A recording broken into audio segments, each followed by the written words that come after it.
Welcome to Live from the Funny Bone, presented by our friends at Sierra Mist, bringing you the best in local, regional, and national comedy from our showroom right here at Easton Town Center.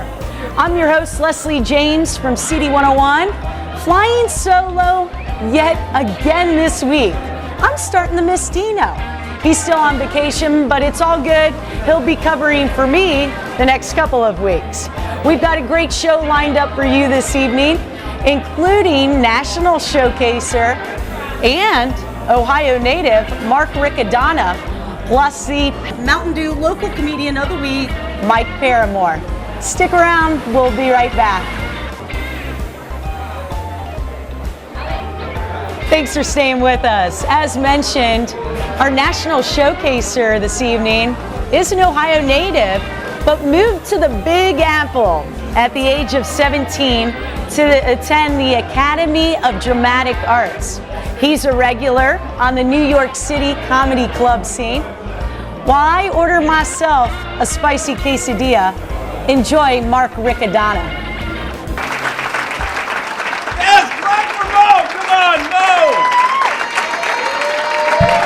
Time for Bill, come on! All right, Columbus, Ohio. Woo!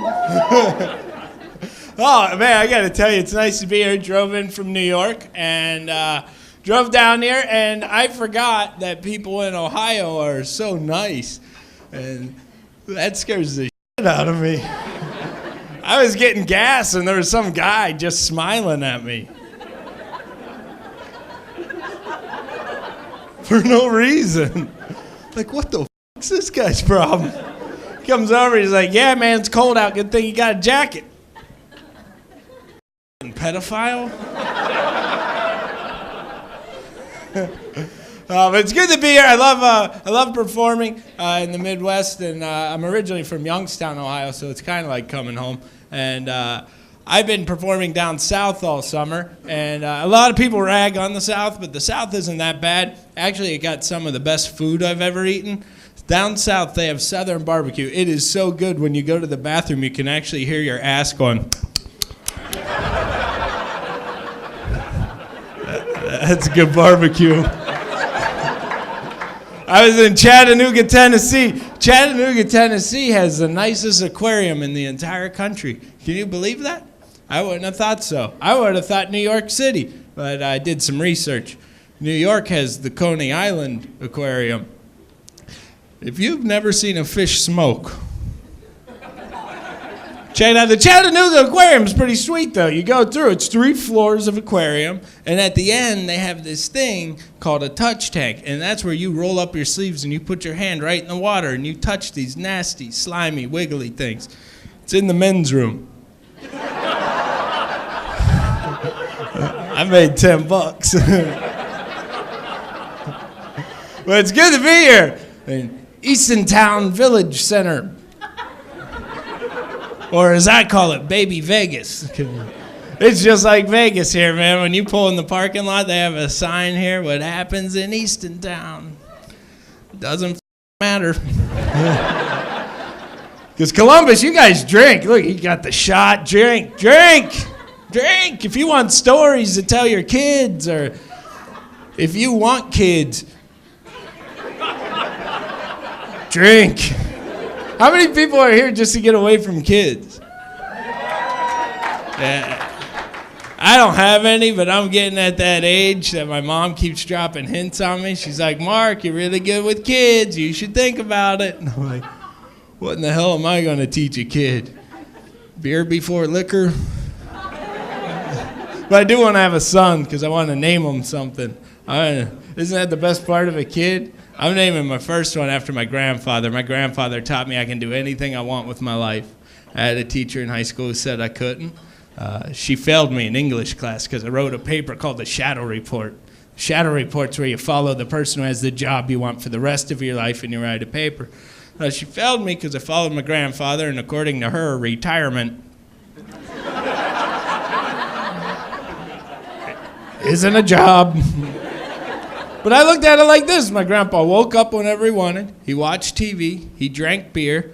And on Friday, got a check in the mail. I said, I want to do that. She goes, you can't, Mark. There's no such job. I ran into her a year ago. She goes, what are you doing with your life? I go, I'm a comedian. I travel all over the country, exotic places like Columbus, Ohio. I wake up whenever I want. I watch TV, drink beer, and get paid. So I guess I won, bitch. That's why I'm naming my first kid after my grandfather. I'm calling him Grandpa. Wouldn't that be a great name? Go to a Little League game like, come on, Grandpa, get your finger out of your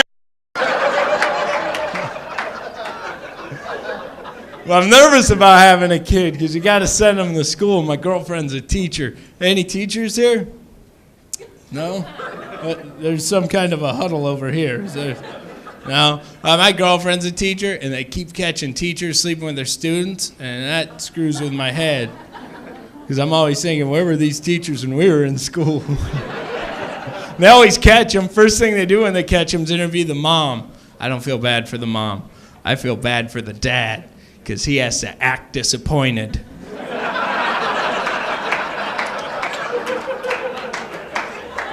Could you imagine being the father in that situation? The phone rings, you pick it up, you're like, hello, is this Mr. Riccadonna? Yes, it is. This is Officer Johnson down at the NYPD. We caught your kid bending over the math teacher. Grandpa did what? And now you gotta act pissed because your wife's on it. You know, he gets this from you. And you're like, I hope so.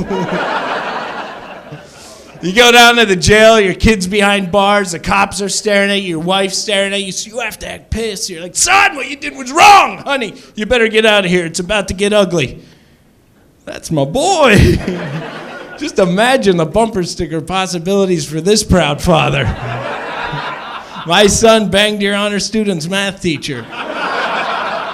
That's the one I'm going with. If you guys want that bumper sticker, I'll sell it to you after the show. Stay with us. More with Mark Riccadonna.